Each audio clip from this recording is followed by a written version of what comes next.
Imagine downloading a game online, excited to play only to realize it's hiding something dark, something disturbing. This isn't just a game, it's a psychological experiment, and some say it drove players to the edge of insanity. We've all played weird, creepy games before, but what if a game wasn't just trying to scare you? What if it was designed to mess with your mind to leave you questioning reality? That's exactly what happened with two infamous online games, Petscop and Sad Satan. These weren't your typical horror experiences, they were something deeper, darker, and far more unsettling. Today, we're diving into the mysteries behind these games, why they were created, what players discovered, and the chilling effects they had on those who played them. 1. Petscop, the game that recorded its players. Petscop looked innocent at first, a simple PlayStation style game about collecting cute creatures. But players quickly realized something was off. The game had no official developer, it just appeared online. It changed based on how you played. If you left it running, strange things would happen. It seemed to be watching. Some players reported eerie messages that referenced their real lives. Example, imagine playing a game where after a few hours it suddenly says your name even though you never typed it in. That's the kind of unsettling detail Petscop had. Then came the theories. Was it a social experiment? Was it haunted? Or was it something even darker, like a cry for help from a real missing person? The deeper players dug, the more disturbing the secrets became.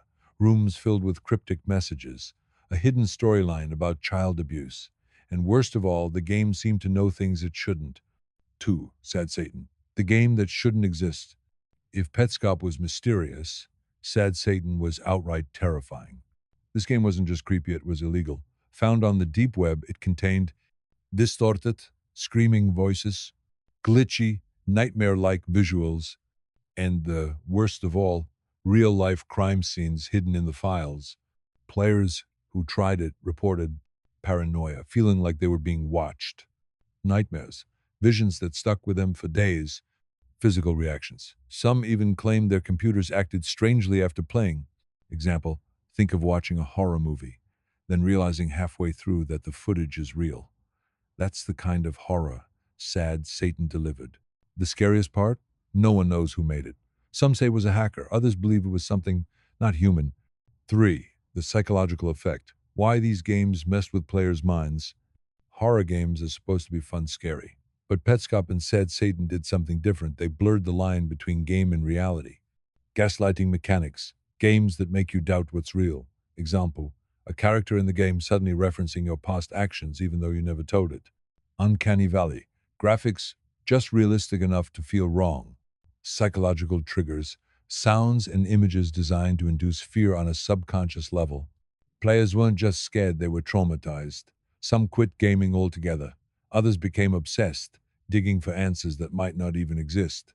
4. The theories. Who made these games and why? No one knows for sure, but here are the most popular theories. Petscope, an ARG, alternate reality game, an elaborate puzzle meant to be solved by the internet. A digital ghost story. Some believe it was created by someone who experienced trauma and used the game as an outlet.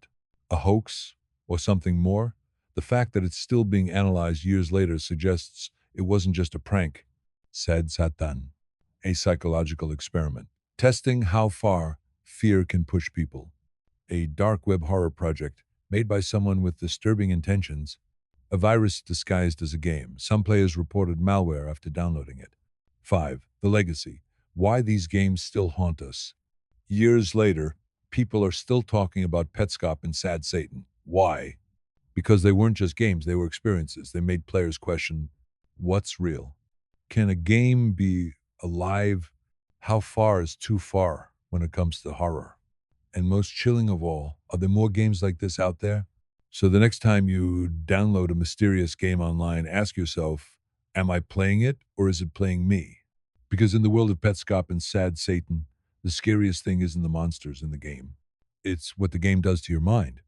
What do you think these games really were? Hoaxes? Art? Something darker? Let me know in the comments and maybe sleep with the lights on tonight.